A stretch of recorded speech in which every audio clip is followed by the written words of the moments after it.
Jadi sampai sekarang saya Om Hao, kalau mau naik pesawat itu saya lihat angka penerbangannya. Tapi ada satu peristiwa ketika waktu itu penerbangan dari Bali ke Jogja, itu saya lupa. Ngitungnya saya lupa. Begitu masuk ke dalam pesawat, aduh iya ya belum saya hitung. Dan ketika saya hitung, aduh ini ada turbulensi hebat nih. Dan ternyata benar, di atas itu turbulensi hebat sampai semua sudah menjerit-jerit.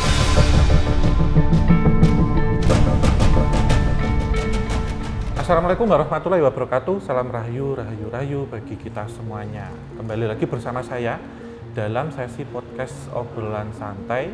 Dan tentunya saya tidak sendiri. Dan ini satu teman ya, bintang tamu yang saya tunggu-tunggu sebenarnya karena berkaitan dengan angka. Dan siapakah beliau? Nah ini sudah ada di samping saya yaitu Mbak Indah. Selamat datang Mbak. Terima kasih Om Hao. Akhirnya saya juga bisa hadir di sini, bisa ngobrol juga dengan Om Hao. Ya. Ini juga sebenarnya saya tunggu-tunggu juga Om Hao. Karena banyak juga pertanyaan-pertanyaan yang mungkin nanti bisa Om Hao juga jelaskan ke saya. Iya, ya, termasuk saya ini. Banyak gitu. sekali ingin saya tanyakan tentang prediksi-prediksi ke depan. Ini tentunya berdasarkan data yang ada ya. Karena kalau kita melihat data itu kan macam-macam Mbak. Ada yang berdasarkan data tulis ataupun data tidak tulis ataupun benda gitu. Nah ini mungkin sedikit cerita Mbak Endah ini menekuni atau ada di dalam bidang apa?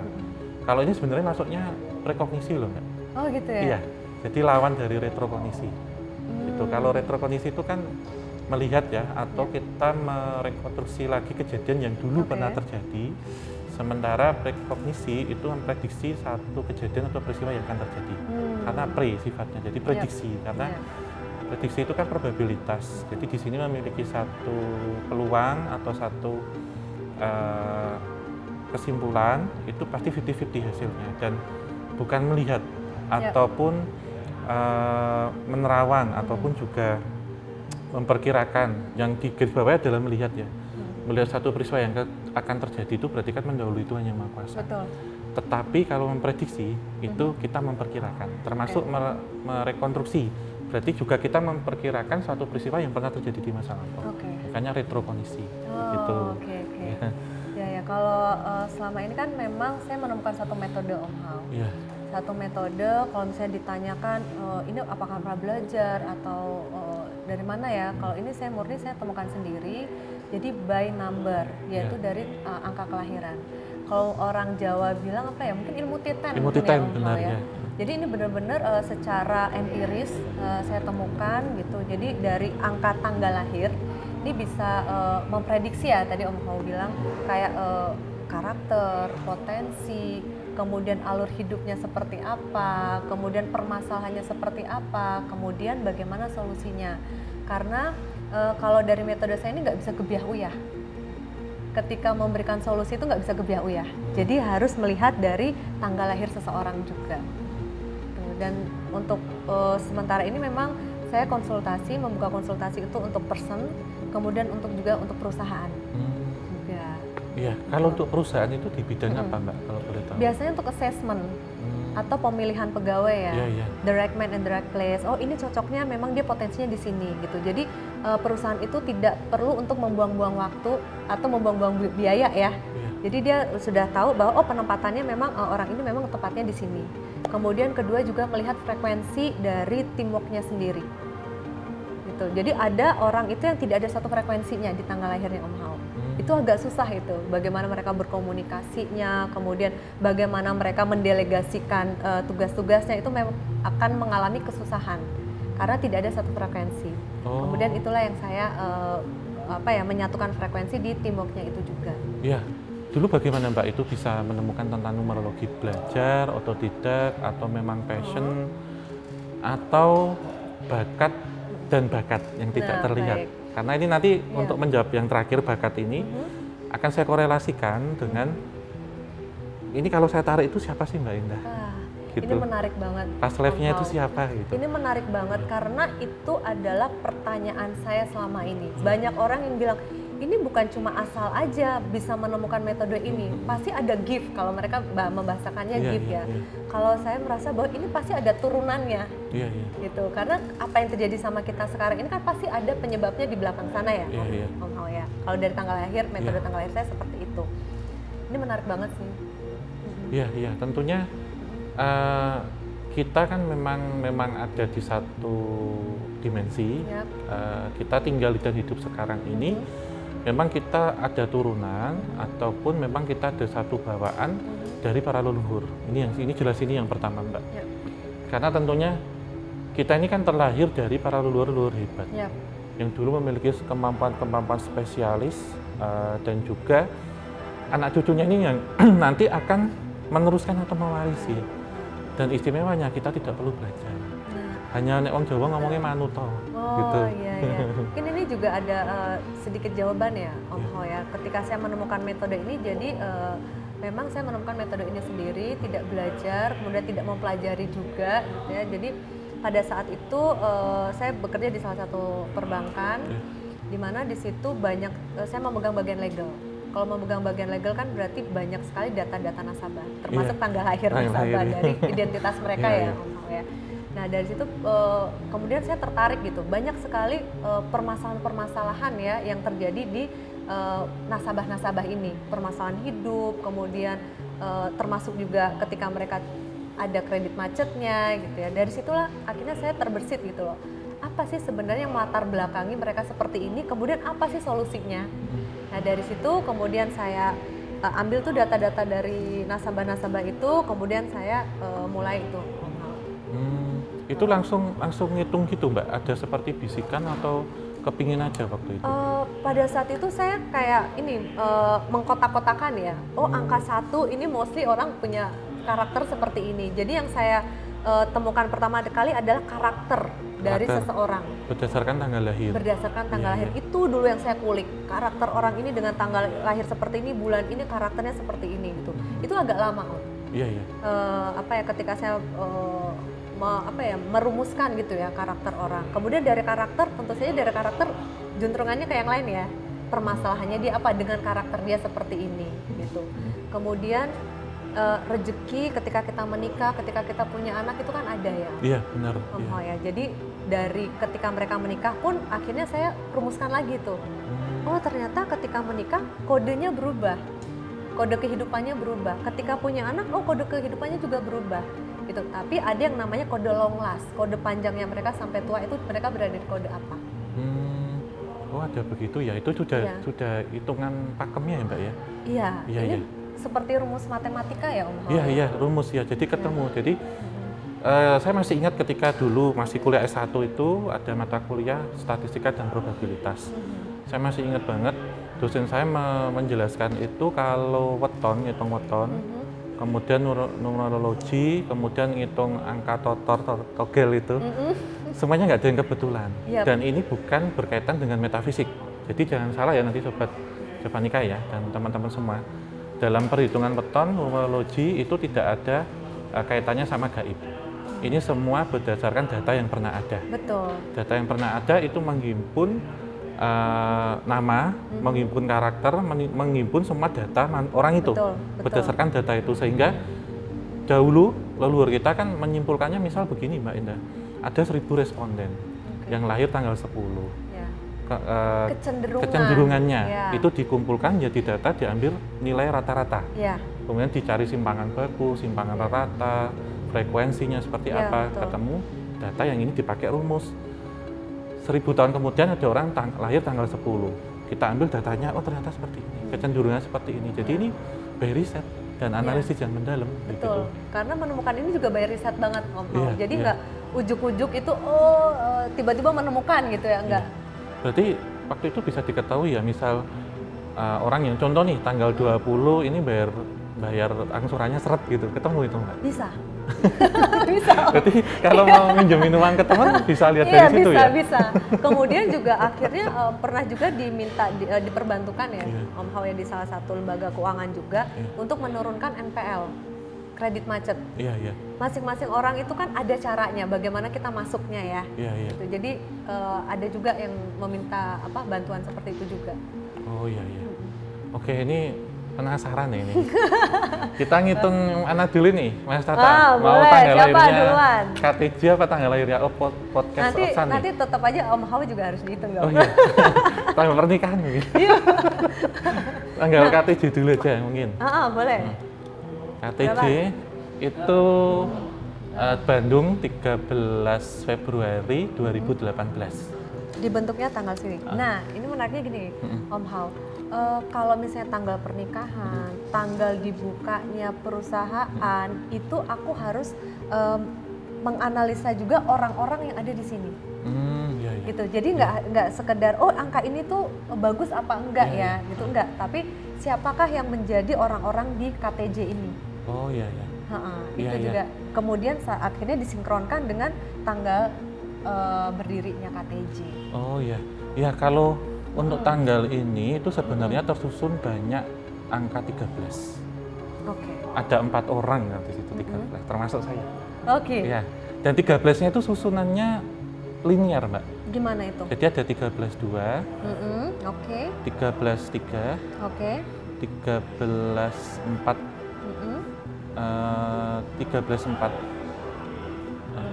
Iya. Oke, ini ya. Yang itu aja 13-nya, kalau yang satu saya lupa tanggal lahirnya berapa. Oke. Ada satu ini tapi sebenarnya kalau Om Hao bilang mostly itu 13, tapi kalau saya analisa di sini mostly itu adalah angka 4. Oh iya iya. Di rumusan saya angka 4. Jadi di sini kebanyakan ada unsur 4. Unsur 4 di saya itu artinya spiritual.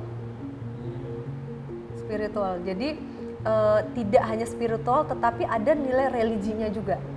Jadi ini penggabungan walaupun lebih ke arah spiritualnya. Gitu sih. Jadi apa ya? Ya memang sudah pas banget dengan yang dilakukan oleh KTJ ini. Oh. Ya. Itu memang sudah jalannya ya, Mbak? Iya, kan sesuatu Om Hao juga tahu ya, sesuatu itu kan nggak ada yang kebetulan ya. Semuanya sudah diarahkan gitu. Dan ini mostly itu juga memiliki latar belakang yang hampir-hampir mirip. Temanya sama, tapi ceritanya berbeda. Semuanya seperti itu. Oh, iya iya. Di masa kecilnya itu tema kehidupannya tuh sama Om Hao. Iya iya. Tetapi ceritanya berbeda. Ada yang kalau saya sebutnya luka batin ya. Luka batinnya itu ada di family juga, tapi ada juga yang di luar family. Tapi judulnya adalah ini sangat banyak luka batin di masa kecilnya. Dari 4 itu ya? Iya. Oh iya iya. Iya, itu kemudian di bulan 3 itu 13/3 2021, Mbak. Ada angka 10, ada angka 10. Ini much better. Lebih baik. Lebih baik. Iya, karena benar yang disampaikan. Jadi di 2018 hingga 2020 itu grafiknya memang gini, Mbak. Ya. Kemudian kita terlahirkan dia kembali, kita selisihkan 1 bulan, dia naik tapi pelan. Tapi sekarang udah posisi di atas posisinya stabil. Sudah stabil, iya, betul. Iya, benar-benar ya. Itu. Karena ada angka 13 yang linear itu, dia harus buang sendiri ternyata KTJ itu. Ini angka sakral bener, Mbak. Gitu. Jadi siapa yang kuat dengan spiritual ini, dia akan lanjut. Itu yang tadi saya bilang. Gitu. Ini adalah angka spiritual banget. Jadi ini sudah dalam keadaan yang stabil. Iya iya iya. Karena tadi bulannya aja yang nggak oke ya, nggak bagus. Iya iya. Ya kalau ini di Bandung, kalau ini di Jogja. Ya, kan beda KTJ ya. Logonya dua kali. Iya. Beda sih Om Hao. Iya iya. Seperti itu kira-kira. Bener Mbak. Terus ada saran nggak Mbak buat saya depannya sama KTJ nih? Nah, Om Hao ini kan baru menikah, Om. Iya kan? Baru banget menikah. Seperti tadi saya jelaskan di awal bahwa ketika menikah kode kehidupan itu ada yang berubah. Aku harus tahu tanggal lahir dari pasangannya. Oke, tulis ini. Ya dong. Aduh. Nah, ini dia. Saya ini. Oke. Coba saya rumuskan dulu, Mas. Dan ini ya alhamdulillah lancar sih, Mbak. Sebelum sebulan udah positif istri. Alhamdulillah. Insya Allah HBL akhir tahun nanti. Akhir tahun. Ya, sehat. Kemarin sudah periksa juga. Ajaib anaknya. Oh gitu ya? Iya, kemarin tuh dokter SG-nya kita cari yang paling bagus.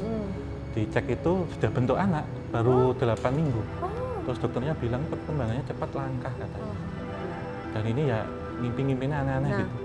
Nah gini Om Hao, kalau orang mungkin merasa bahwa secara spiritual Om Hao itu udah gede banget ya, tapi justru di istri lebih besar lagi. Iya.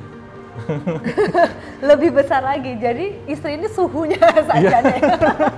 Iya Mbak, bener. Suhunya ini. Jadi apa ya? Merinding aku. Dengar ini dia soalnya. Jadi apa ya? Kinestetik istrinya ini luar biasa banget. Iya. Bahkan apa yang dipikirkan itu mostly kejadian. Iya. Makanya harus hati-hati banget. Semua Mbak. Iya. Bahkan meretrokondisi mantan-mantan saya tahu. Iya. Sudah dengan siapa aja, dengan berapa saja tahu. Beneran. Malu saya malam. Makanya jangan macam-macam Om Hao. Nggak berani.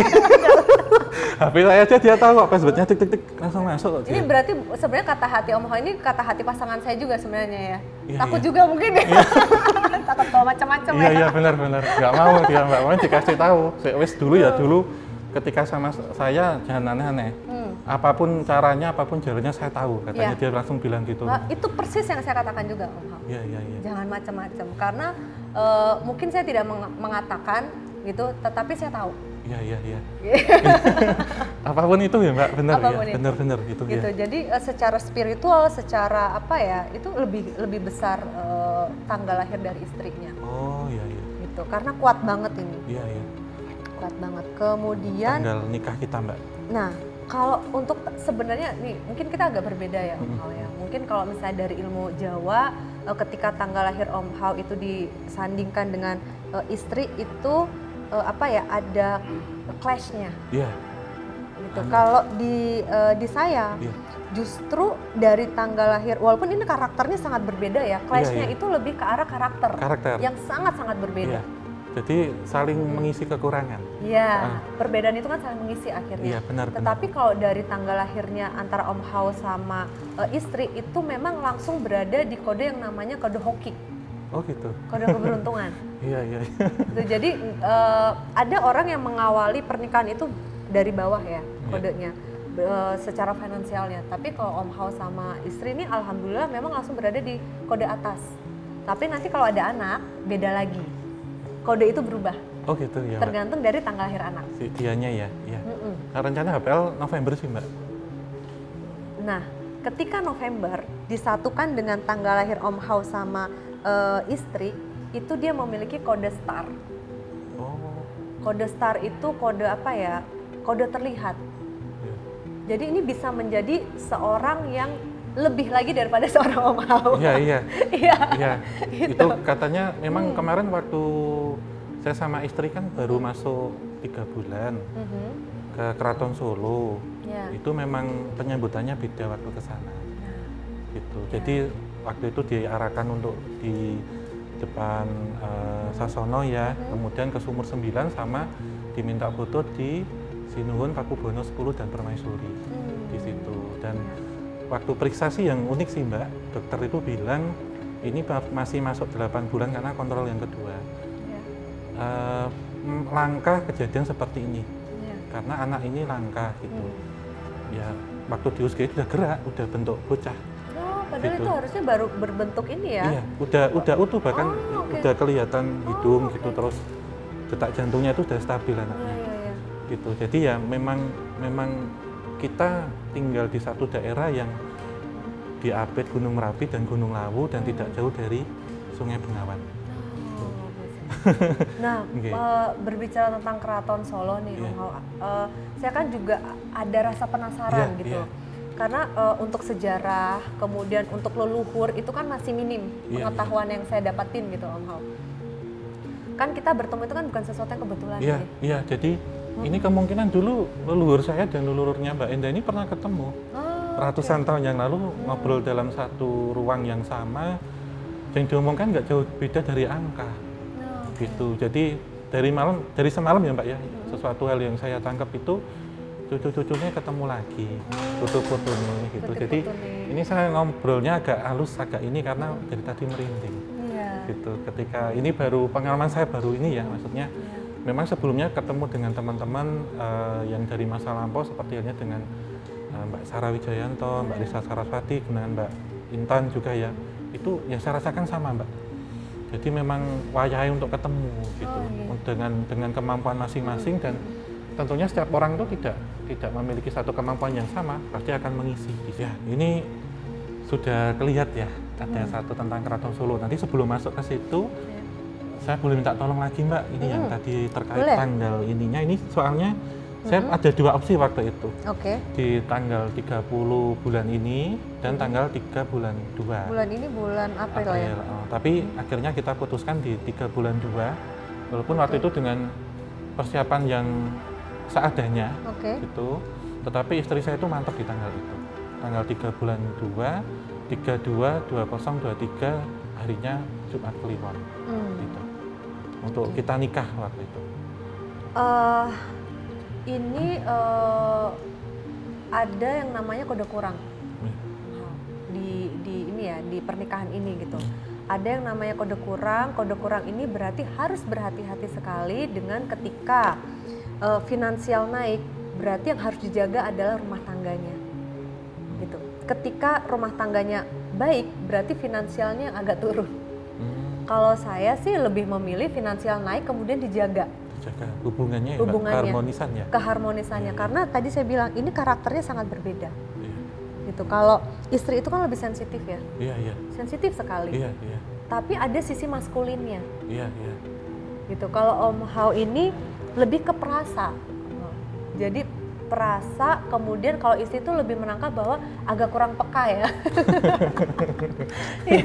Agak kurang peka gitu. Jadi apa ya, kayaknya tuh simple ya, 2 karakter ini kayaknya simple, yang satu sensitif, yang satu kurang peka. Tetapi kalau ini lanjut terus, maka masuk di kode yang namanya kode kurang tadi. Gitu. Ini finansialnya insya Allah kan oke nih, Om Hao ya, itu oke nih secara finansial. Berarti yang harus sering didiskusikan adalah bagaimana di rumah tangga, rules dalam rumah tangga ini.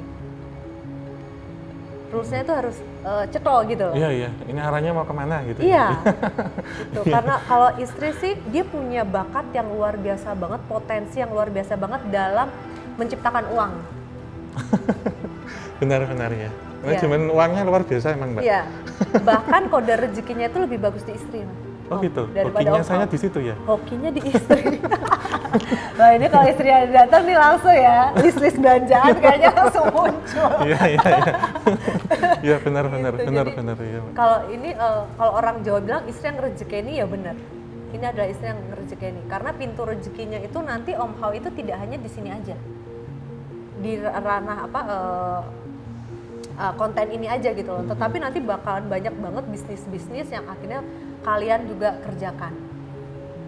Istri ini tipe yang family banget Om Hao. Family banget. Entah itu dulu sebelum menikahnya itu orang yang aktif, orang ini, tetapi begitu menikah dia akan memprioritaskan keluarga. Iya bener sih Mbak. Tangannya dia itu ajaib gitu. Dulu waktu sebelum nikah emang males masak ya.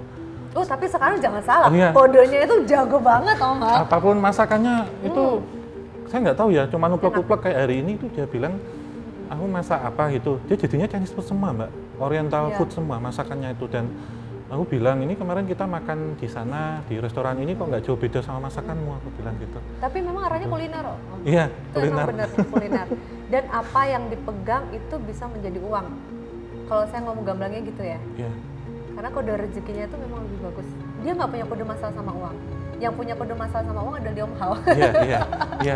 Perhitungannya di saya. Jadi emang kemarin kalau kita lihat kebalikan nih Mbak ya, saya memang karakternya itu sangat ngirit uang, hitungan maksudnya pelit lah gitu ya, dia itu lumo gitu. Gitu. Jadi saling lengkapinnya nggak apa-apa Pak, kasih gini nanti balik gitu. Tapi ya alhamdulillah, misal saya ada tender apa, nilai nominalnya yang dia kira itu pas mesti. Dan saya nggak bisa bohong tentang itu. Karena tadi bilang ini ada tanggal lahirnya suhu di atas suhu kalau istrinya Om Hao. Untuk tanggal pernikahan oke ya Mbak berarti? Kalau untuk tanggal pernikahan ini oke aja, oke kok. Enggak, maksudnya tuh kan tidak ada sesuatu yang sempurna ya Om. Nggak ada sesuatu yang sempurna, tetapi ini adalah tanggal yang lumayan menstabilkan. Saya bilang lumayan karena seharusnya kodenya itu nanti ada di kode kurang. Di awal hoki, kemudian ternetralisir dengan kode tanggal pernikahan ini. Bisa gitu ya Mbak ya? Ini nanti insya Allah rezeki anak juga baik sih. Nah itu tadi. Kalau rezeki anak saya belum tahu nih, karena kan belum tahu tanggal lahir lengkapnya. Ya prediksi November sih Mbak, karena kemarin itu kita baru seminggu itu istri udah positif sih, katanya gitu, karena kita periksa itu sudah masuk ke 98 dari 2 bulan gitu. Karena gini ya Om Hao ya, saya bilang ini sekali lagi saya bilang ini adalah istri yang rezekeni, karena seharusnya kalau saya lihat dari angka tanggal lahir Om Hao itu agak susah untuk memiliki keturunan dalam waktu dekat, maksudnya dalam waktu cepat ya. Oh. Iya. Iya. Gitu. Jadi kalau misalnya sebelum menikah kemudian Om Hao misalnya periksa ya ke dokter gitu, pasti ada yang memang miss. Oh. Gitu. Jadi ini memang apa ya benar-benar istri yang rezekeni. Iya ya Mbak, gitu. Dan lancar gitu, alhamdulillah sampai hari ini itu nyari apa-apa dapat gitu. Iya, makasih sih Mbak itu. Iya. Nanti bawa kabar gembira pulang ini. Saya udah tahu paling sekarang. Mungkin suatu saat bisa ketemu juga ya dengan istri ya, jadi kita bisa Solo bertukar. nanti Mbak. Iya. Pas ke Solo berkabar aja nanti. Kita ke keraton nanti. Oh, itu jadi gini Om. Saya pernah beberapa kali ya bertemu sama orang gitu. Terus jawabannya itu sama, entah saya itu di Bali, entah saya itu akhirnya dimanapun, satu yang mereka ini ya notice ke saya adalah kamu harus tahu leluhur kamu dan kamu harus nyambangi ke sana. Gitu. Nah, leluhur itu kan tidak ada di dalam metode saya nih, Om Hao ya. Nah, ini makanya saya senang banget bisa bertemu sama Om Hao. Jadi saya pengen tahu nih sebenarnya leluhur saya ini tuh arahnya kemana sih? Iya, ini kalau kita tarik kalau prekognisi dengan metode numerologi kita sebutnya ya. Kalau retrokognisi ini dengan metode membaca silsilah dengan data yang sudah ada. Tadi saya sudah baca tapi tidak bisa saya sharing ya. Iya, karena kebetulan juga dari keluarga saya juga sebenarnya ada terah-terah itu ya. Iya. Susunan dari keluarga atas-atasnya, tetapi saya masih belum yakin nih sebenarnya saya masuknya yang di mana. Gitu, terah yang mana. Iya, karena kan ini kan ada di 2 ini ya Mbak ya. Kalau kita lihat track paling jauh itu kalau saya di 17 ke atas. 17 ini maksudnya apa? 17 itu berarti ini kan kita ada bapak, ada kakek, ada buyut, ini kan naik terus nih Mbak. Oh iya, sampai ke 17. 17 itu paling maksimal gitu. Kalau kita hitung usia manusia itu kan rata-rata 50 tahun.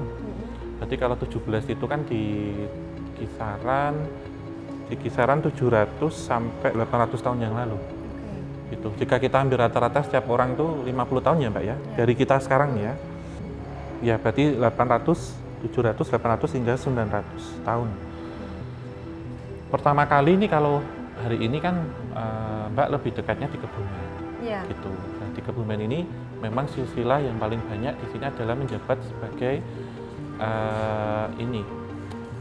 bupati paling banyak. Gitu. Jika jadi kita pejabat daerah pada waktu itu dimakamkan atau disarekannya pun juga di Kebumen. Ini pertama yang harus Mbak kunjungi sebenarnya. Pertama. Kemudian yang kedua, jika ditarik lagi, masih ada daerah dari keturunan Raja Amangkurat 1 sampai 4. Betul. Itu 1 sampai 4 dan condong dengan Susuhunan Sunan Pakubono pertama. Berarti ini di Solo, tapi Solonya memang harus datang ke Keraton Solo dulu karena kerajaan yang masih ada sekarang. Jadi sowannya jenengan harus ke situ, ke Keraton Solo. Nah, di situ ada namanya Sumur 9 yang ditempati oleh Sunan 9 dan 10, Sunan Pakubono ke-9 waktu itu bertapa. Nanti saya jelaskan air-airnya ini, karena saya juga mendapatkan ini informasi yang harus disampaikan ke Mbak Indah juga. Ini nanti dikumpulkan airnya. Kemudian ke Keraton Kartosuro, jadi reruntuhan Keraton Kartosuro. Leluhurnya Mbak Indah ini kan dari Amangkurat semua dan dari Sunan Pakubono yang pertama di situ. Ya, ini yang membedakan Amangkurat yang pertama, Mbak. Nah, si Sunan Pakubono 1 dan Amangkurat pertama ini kan berbeda timeline. Dan Amangkurat pertama itu kan dulu di Jogja ini, di Kerto, di Kerta sebelum pindah akhirnya ke Kartosuro. Nah, ini dimakamkannya beliau di Tegal Arum, di Tegal. Jadi kalau nanti Mbak mau ke makam itu saya sarankan di 3 tempat. Ini relate banget sih Om Hao. Jadi seperti tadi saya bilang ya, saya tuh udah pernah bertemu dengan beberapa orang yang itu random banget, random people banget. Ada satu yang mengatakan bahwa kamu harus ke Tegal. Karena leluhur kamu di sana. Tanpa dia mengatakan bahwa leluhur kamu tuh dari atasnya Amangkurat atau apa enggak, tapi langsung mengatakan kamu harus ke Tegal karena leluhur kamu ada di sana. Iya, yang utama itu Mbak. Cuman pada saat itu kan nggak tahu Tegal itu di mana. Tegal itu kan luas sekali ya, Om Howie. Itu ada spesifiknya nggak? Iya, di makam Tegal Arum. Tegal Arum. Iya, nanti Mbak catat dulu. Nanti di Tegal Arum tuh terkenal banget. Lokasinya gampang dicari. Tegal Arum atau Tegal Wangi. Jadi beliau ini kan setelah wafat, nama anumertanya itu kan Tegal Arum dari Amangkurat pertama gitu. Tetapi sebelum ke sini nanti ada 2 tempat yang wajib dikunjungi, yaitu Pesarian Imogiri Mbak, dan juga Pesarian Kota Gede, tempat yang Panembahan Senopati di situ. Jadi ini lebih ditarik lebih jauh lagi. Jadi memang kalau mungkin menjadi pertanyaan selama ini, Mbak Indah ini aslinya dari mana? Jogja atau Solo? Ya dua-duanya. Karena dari Jogja pindah ke Solo, kemudian pecah menjadi Jogja dan Solo. Itu yang selama ini juga jadi kebingungan saya, Om Howie. Jadi sebenarnya saya itu terahnya dari Jogja atau dari Solo. Ternyata dari dua-duanya. Dua-duanya, tetapi untuk leluhur yang paling dekat, sangat dekat sekali, itu di Tegal. Makamnya di sana. Itu. Nah ini saya juga merasakan memang memiliki satu power yang besar dengan itu. Jadi saya pun menjaga ini ya, cara bicara dan nge-tracknya. Kenapa? Karena nanti kalau saya paksakan, kesedot kenjenengan. Itu saya rasakan. Iya. Itu saya rasakan. Jadi itu saya rasakan sekitar 10 menit, 15 menit. Awal ya? Awal itu kerasa banget, tapi saya berusaha untuk menetralkan. Iya. Karena belum kuat. Iya, jadi bukan tadi ini ya Mbak, saya ngomongnya gini ya, cuman kita bikin obrolannya ini jadi santai dan kalem gitu, biar nggak konslet nanti ACDC takutnya. Itu saya pahami sekali, karena tadi saya juga udah ada titik saya naik, saya berusaha lagi turun. Ya berusaha lagi. Ini sama kayak yang saya rasakan sama istri. Gitu. Memang yang disampaikan Mbak Indah itu saya benarkan dan saya amini. Lebih besar istri saya, jadi kadang kalau frekuensinya dia naik, saya pun naik, konslet duer gitu Mbak. Tapi nanti juga turunnya cepat. Dan kita nggak tahu ini ada sebab apa gitu kan. Kalau itu dari tanggal lahirnya bisa saya jawab, Kalau bisa saya jawab bahwa antara Om Ho sama istri ini memang over frekuensi. Nyetelnya sama-sama kuat ya? Iya, sama-sama kuat. Jadi kalau satu naik, yang lain juga naik. Satu turun, pasti yang lainnya juga turun. Itu ada juga di angka tanggal lahirnya. Iya, ini tentunya kan ini spesialisasinya Mbak Indah, rekognisi numerologi. Saya kan di bidang rekognisi untuk men-track peristiwa yang pernah terjadi. Kalau itu berdasarkan empiris atau data, jadilah sejarah. Tapi jika datanya belum ditemukan, ceritanya sudah jadilah kisah. Kita pasti memiliki software-software lain nih, salah satunya melihat. Dan saya menemukan satu hal, dan saya berpesan ya Mbak ya, jika sedang kesel sama orang, marah sama orang, jangan terucap. Dan satu hal lagi Mbak, ini ketika ketemu orangnya seret gini ya, tahu kapan lahir dan prediksi kapan nanti dipanggil. Itu, jadi kayak satu paket. Tapi tidak pernah untuk saya mengungkapkan. Dipendam sendiri. Karena jenengan bisa ngerem Mbak karakternya. Ini kalau dibilang ngerem itu berjalannya waktu Om Seiring Ho, gitu. karena dulu pada saat pertama kali saya menemukan metode ini, saya nggak bisa ngerem. Langsung blak gitu langsung ya? Blak gitu. Dan itu berakibat negatif. Iya. Mungkin bisa sharing juga sedikit Mbak tentang ini. Menarik soalnya. Apalagi gini, ibarat kata gini ya, jangan melihat nama itu satu paket kayak ngelihat di batu nisan. Iya. Jadi tadi ini belum pernah saya kemukakan juga gitu ya, belum pernah juga, karena saya selama ini tuh banyak sekali menahan diri untuk tidak mengupkan ya, bukan mungkin energi ya, bisa dikatakan energi. Jadi saya berusaha untuk menormalkan energi saya. Itu kalau dulu enggak. Jadi dulu belak-belakan. Kalau orang nanya, eyangku lagi sakit nih, kira-kira oke nggak nih, wis ya sini baik. Itu dengan mudahnya Om Hao. Iya. Gitu.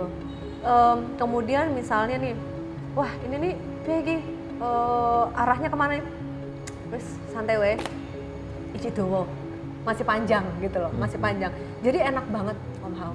Saya mengemukakan seperti itu enak. Sampai one day itu saya agak kurang nyaman kalau cerita ini ya.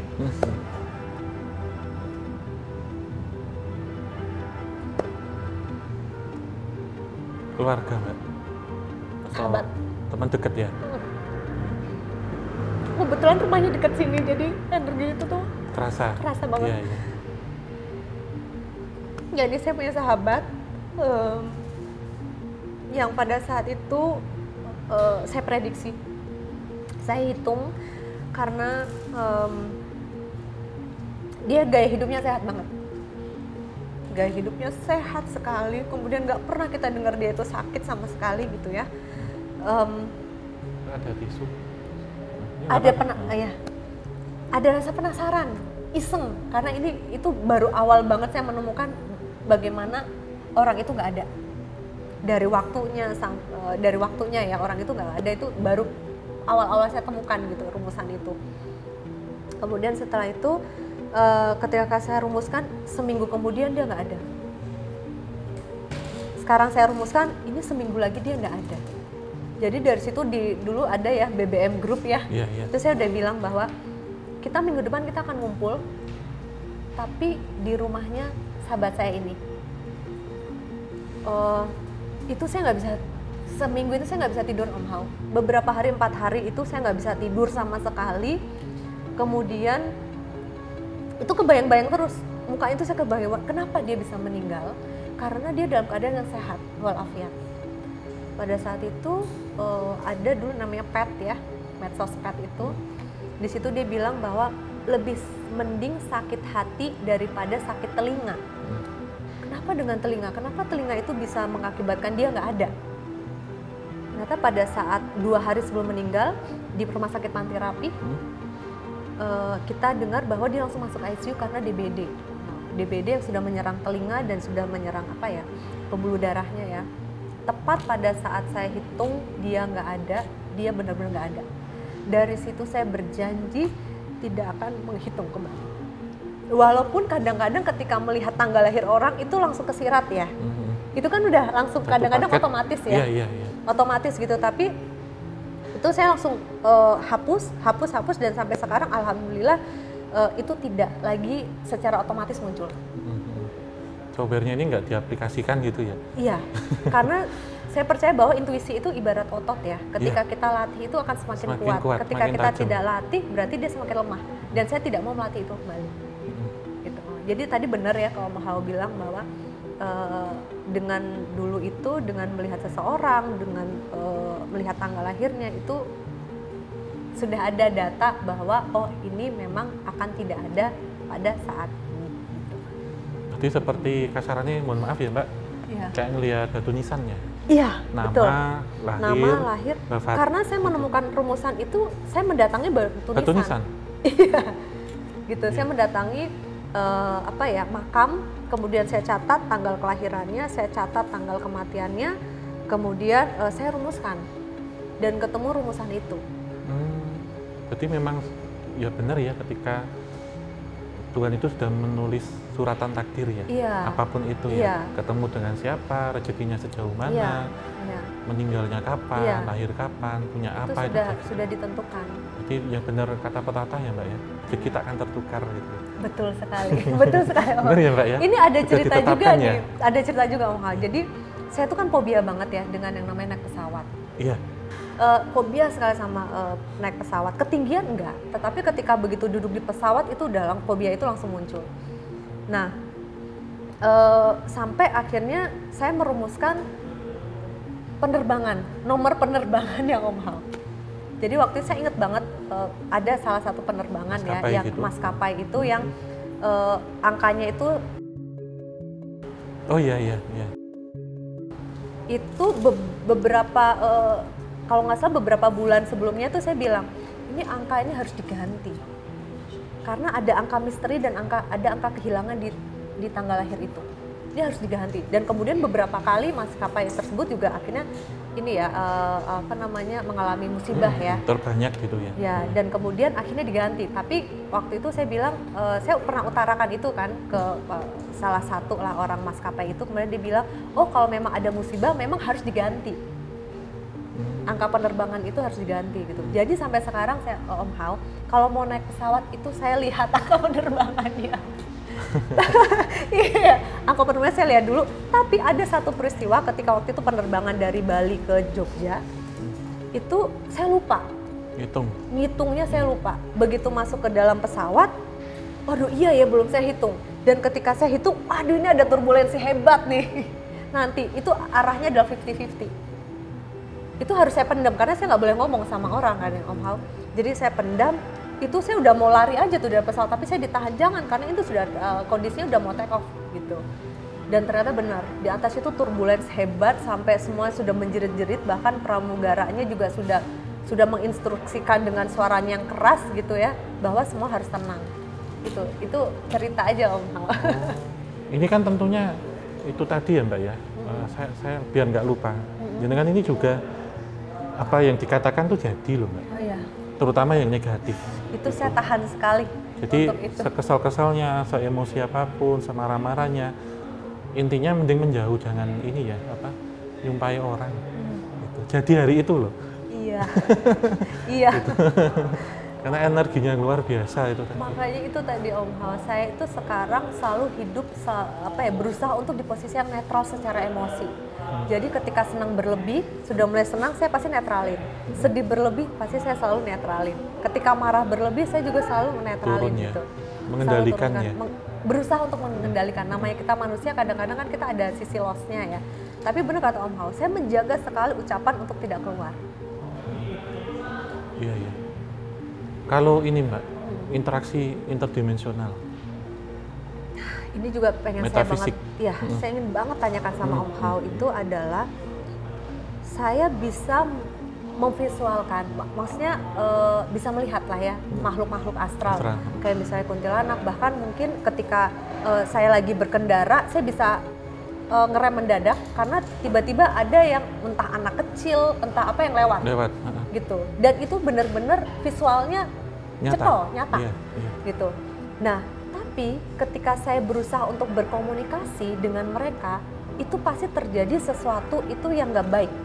Contohnya, habis saya berkomunikasi, tiba-tiba orang di samping saya ketabrak.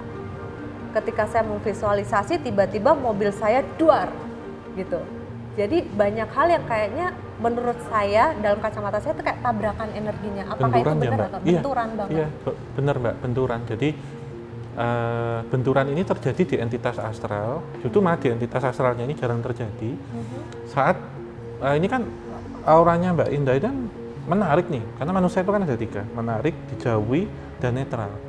Mereka itu ingin dekat, mungkin ingin menyampaikan unek-unek, ingin ngajak ngobrol, ingin curhat gitu. Mostly itu mereka curhat. Ingin begitu, tapi ketika ini misalnya posisinya Mbak Indah ya, dia itu yang baru kemarin meninggal misal, atau ada satu entitas kecil, dia ketika akan masuk itu nanti keserap masuk ke energimu Mbak. Nah ini jadi kosong, sehingga akan menarik beberapa energi negatif untuk mendekat gitu, karena kebanyakan yang akan datang ini kan ada di satu bidang negatif Mbak, dengan itu maksudnya bukan negatif buruk ya, tapi yang datang ini dengan keluhan-keluhan permasalahan hidupnya. Betul. Gitu. Dia akan membawa energi negatif nih datang. Saat masuk ke Mbak Indah itu netral, dan keluar akan membawa energi positif. Jadi seperti halnya rumah sakit, seorang dokter. Gitu. Dokter itu kan akan melayani orang-orang dengan energi negatif. Yin dan yang-nya kan kelihatan. Jadi datang dengan energi negatif, diolah, diserap, keluar dengan energi positif. Begitu. Jadi entitas yang dia energi negatifnya kuat banget nih, ataupun dia yang kalah secara power, dia akan terbakar waktu itu, sehingga menyerap energi negatif yang lain. Kaca pecah, jatuh, kecelakaan, meledak, sakit kepala, itu akan terjadi. Kenapa? Karena energi negatifnya akan datang. Nah, yang diperlukan apa? Dengan pertama tadi sudah bisa menetralisir sendiri, bisa mengerem atau bisa mengendalikan. Ditambah lagi ketika nanti sudah berziarah, ini ya itu akan memfilter. Misalkan kamu nggak kuat, nanti kamu akan pergi tanpa mendekat denganku. Jadi ya, hanya menarik yang satu frekuensi, begitu. Karena itu. Frekuensi yang berbenturan tadi. Berbenturan, ya. Ibarat kata kayak konsleting listrik lah Mbak. Kita ada di kekuatannya 1200, tapi kita pakai di 5000, jadi meledak. Jadi ini yang 5000 ini dia harus menurunkan dulu. Setidaknya dia di 100, di 500, jadi bisa dengan 1200 gitu. Jadi harus bolak-balik. Gitu, kayak tadi saya pertama ketemu jenengan kan saya harus sinkronisasi, biar nggak jadi konslet. Jadi energinya ini kan ngalirnya enak. Makanya gitu. Tadi begitu kita baru pertama kali ketemu kan saya butuh dulu netral dulu ya. Iya, termasuk saya gitu. Nyantai dulu, bukan berarti baru datang, bukan Mbak. Tapi betul. Dienakin dulu. Setelannya disamain dulu. Gitu. Frekuensinya disamain dulu. Setuju. Itu sih Mbak. Kalau yang saya tafsirkan dari jenengan itu memang ada di satu energi yang besar, unlimited kuotanya, jadi nggak perlu dicas ulang, cukup kuotanya ini mau untuk apa gitu. Namun yang perlu diketahui memang penyelarasannya insya Allah nanti kedepannya lebih bagus lagi gitu. Untuk overall luar biasa kalau saya bilang begitu. Dan pengalaman juga mewakili teman-teman tim Kisah Tata Jawa tadi mengucapkan terima kasih, dan saya dengan istri juga mengucapkan terima kasih. Ya, moga-moga nanti kita bisa bertemu lagi ya Om Hao ya dengan ini yang berbeda ya. Iya, karena ini juga kan frekuensi yang berbeda. Yang dapat satu pesan untuk Mbak Endah untuk hari ini itu ziarah itu saja ke tempat-tempat yang tadi saya sebutkan. Tetapi di sini ziarahnya tidak dipaksakan Mbak. Jadi waktu luang, misal ke Solo, kemudian info saya, nanti saya sama istri nemenin gitu, kabari. Tapi nggak, wah saya harus ke sana minggu ini, bukan. Itu juga nggak ada dalam diri saya. Oh harus besok, enggak sih. Nanti ngalir aja. Betul. Ini hari ini tanggal berapa? Tanggal 7 ya? Tanggal 6. Tanggal 6. Tanggal 6. Iya, tanggal 6 bulan 4 2023.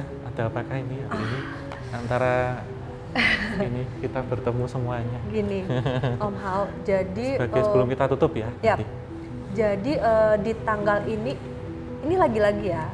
4 itu tadi saya bilang spiritual. Spiritualnya tinggi. Ketika 4 bertemu sama 6, ini adalah misteri spiritual sebenarnya. Jadi hari ini tuh akan banyak terkuak nih, bukan cuma dari sisi saya aja, tapi dari sisi Om Hao juga dan sisi tim yang ada di sini. Ini bakalan terkuak misteri-misteri yang sebenarnya dulunya mereka nggak tahu. Oh bener sih Mbak. Iya. Gitu. Hari ini tuh insya Allah bakalan terkuak. Iya. Karena kode misteri bertemu dengan kode spiritual. Berarti untuk membuka kuncinya itu spiritual hari misteri. Ini. Oh iya. Iya sih, termasuk hitungan KTJ tadi ya, seperti apa gitu. Iya. Gitu.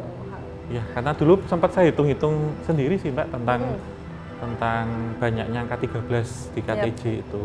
Kemudian ini ternyata memang saya mendapatkan satu jawaban, siapa yang spiritualnya paling kuat dan paling stabil serta tahan dibanting. Dia yang bisa membawa KTJ. Iya. Itu sih. Karena itu kayak seleksi alam aja. Seleksi alam banget. Iya. Itu sih memang. Yaudah. Ini terima kasih banyak Mbak Indah. Habis ini tentunya tidak hanya hari ini saja kita ngobrol di sini ya. Termasuk nanti di luar juga kita ngobrol. Kabari nanti kalau mau ke Kartosuro atau ke Solo. Siap. Nanti info-info gitu ke sana. Dan kita dari tim Kisah Tanah Jawa mengucapkan banyak terima kasih. Dan ini bukan sebagai akhir, tetapi sebagai awal. Terima kasih untuk teman-teman semua dan Sobat Javanica sudah menyaksikan podcast Ohsan pada kesempatan kali ini. Jangan lupa subscribe, nyalakan lonceng, like, dan share sebanyak mungkin, serta berikan masukan, kritik, saran, dan juga kita mau bahas apa di kolom komentar. Dan jangan lupa tetap dukung juga Kisah Tanah Jawa. Dan bagi teman-teman yang memiliki hobi videografi dan juga fotografi, dapat mengunjungi DOS Indonesia yang lokasinya ada di Jalan Kaliurang, dan tentunya dapat melihat-lihat dulu kameranya, dan jangan lupa untuk berbelanja karena akan ada tawaran harga spesial. Kita tutup akhir kata, wabillahi taufik wal hidayah. Wassalamualaikum warahmatullahi wabarakatuh. Mugi tansah pinaringan rahayu sagung dumadi. Terima kasih Mbak Ina. Akhirnya terjawab juga di sini. Assalamualaikum.